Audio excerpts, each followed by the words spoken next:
Hi, Price family. It's Crystal Purrier, your school librarian, and I am super excited to be with you for video number 2 of how to effectively use Epic and engage it with your students in the NTI platform. So, great news that Epic is going to be user friendly for us during NTI. They have, if you look in the center of the dashboard here on Epic on the teacher accounts, they're going to be allowing us to use it for at-home use between the hours of 6 a.m. and 3 p.m. with your student class codes. There is going to be a limited access for through parent emails and a parent account. Um, Outside of those hours with only a few titles and a few hours of time. But for us, we are going to be able to use this with our students. And so what I am doing with this video is helping you navigate your teacher account settings to help your students be more successful on their side. So let's take a look at the teacher dashboard. Right here, if you're a experienced user, you're used to the student class code, and a lot of our students will be used to entering in a student class code. But it may look different on their different devices. So when you click on Get Login Instructions, it will show you that it has different instructions to help them through laptops and Chromebooks and iPads or Android devices, whatever they may be using at home.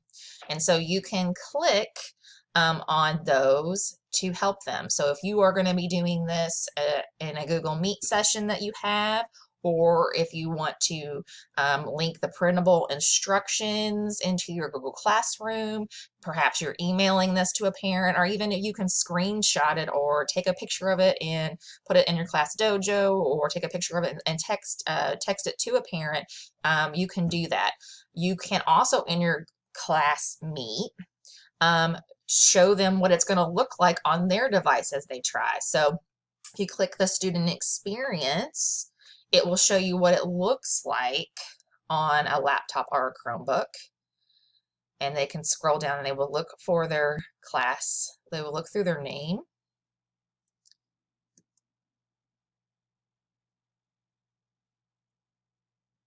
And you can show them how to navigate.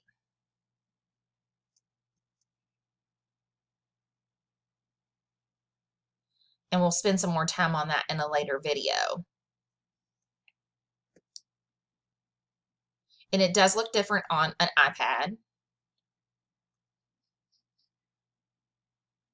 So you'd want to also take time for students to see the differences in that too. My computer's lagging, so I'm trying to let it get it to refresh back to that.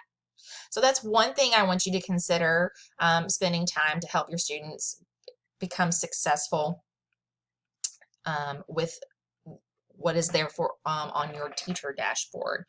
The second thing we're going to look at is we're going to look at your account settings. So if you continue to scroll down on your left-hand side, here are the class settings that can set you up for when the students are using Epic, to set them up for success. So this is where you can toggle videos on and off. So again, our students already have unlimited amount of time at home to be able to view all kinds of videos. So Epic does have educational videos, and if you find one that is perfect for the topic that you're exploring in your lesson plans, turn it on and show them how to access that. When you're not using it, turn it back off so that they're not gaining more access to videos, and that you're using Epic as the reading platform that we are encouraging. student profiles. So over here, it populates. If you, on the right hand side, you'll see that these student names are associated with an icon or an avatar, and it populates those on its own. So there may be an icon or avatar that associated with a student's name and the student doesn't like it. When we get started, let them know they have an ability to change it, and then give them a amount of time to make the changes, and then toggle it off so that they're not spending their quality school time to making changes to that. If you made a mistake in your setup and your grade level is not correct, or you have to change a grade level, you're able to do that. And so it will, on the student's user page, it will pull up books for them that are most appropriate for the grade level as they're exploring for their independent reading. And then when you are using books in a search, which I'll show you in a later video as well, we are a BAST school, and for whatever reason, for which we know our kids are leveled in that way, EPIK determines that as an F&P. So if you change that to F&P, we can teach the students to navigate EPIK and look for books that are on their level. So if you wanted to do some guided reading with them, or you tell them, okay, well, you this amount of time for your independent reading, or today during this time I want you to find books on your level or near around your level, you can do that. If you scroll in the center of your dashboard, you'll see that you can search for books right here on your dashboard within a certain topic, and it will take you right into what EPIK has to offer in those topics. And so if you're if you're teaching something in fractions and you want to know what books EPIK has on fractions, it will take you to what's available. And then if you want to go back, you just go to your home and it'll take you back to that dashboard. Again, on the left is a quick snapshot of what your students have been up to. In a later video, we'll dive deeper into the assessments. And then if you assign, we can assign books. That's going to be another video where you can assign a title to the students or assign a collection of books. Just like you would come to me for, I need books. I need all the books that you have on weather. I need all the books that you have on women. Whatever topic you want to research or a topic that you want students to explore, you can do that with EPIK. So even though you're not going to be able to come to my library physically, you're going to be able to explore our EPIK library virtually. So I'm going to show that in a later video. But what you need now, more than anything, is how do I add students to student roster, or maybe, just maybe, users, my pro users. Something that you might not have known was here that you want to get advanced into is creating student groups. So you've added students before in the past. You have went ahead and you've added students. You've either done them one at a time or you've imported from Google Classroom. What you can now do, if you want to put students in a student group, you can select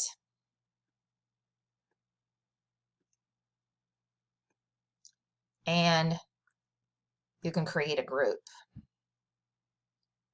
You can name them whatever you want. They will see the group names, so group them how you, group names appropriate to appropriateness.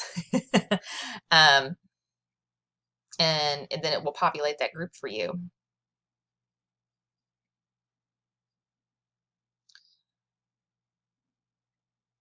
And to change who you're looking at over here, you can move through your groups and see how they're working. So maybe you give group A a topic of hurricanes, you give group B a topic of tornadoes, you give group C tsunamis, and then they report out on that title to the other groups. That's just a thought. Or this is your one level group that all have C. They're all your C levels. These are all your, well, okay. Your guided reading group here, another guided reading group here, another guided reading group here, and you're looking to see their reading habits and what they're reading.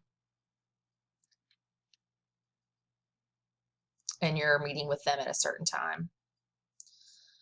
And then you can remove them over here in your grouping options.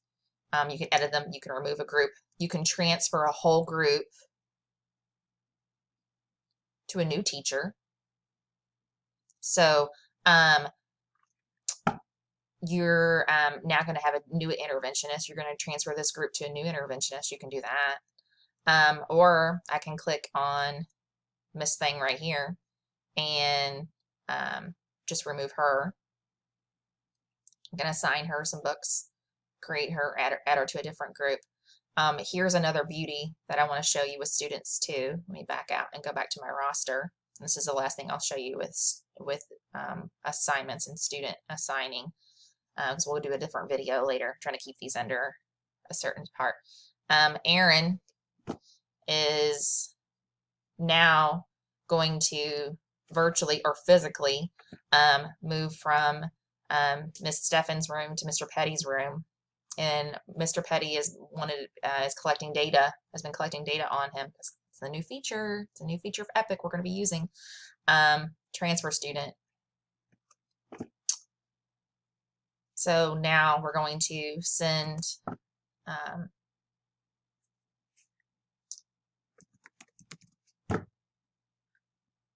his information over to that teacher.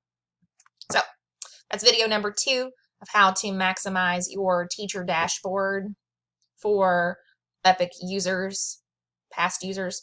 Our next video is going to explore how to set up your students for success, looking at student use. See you then.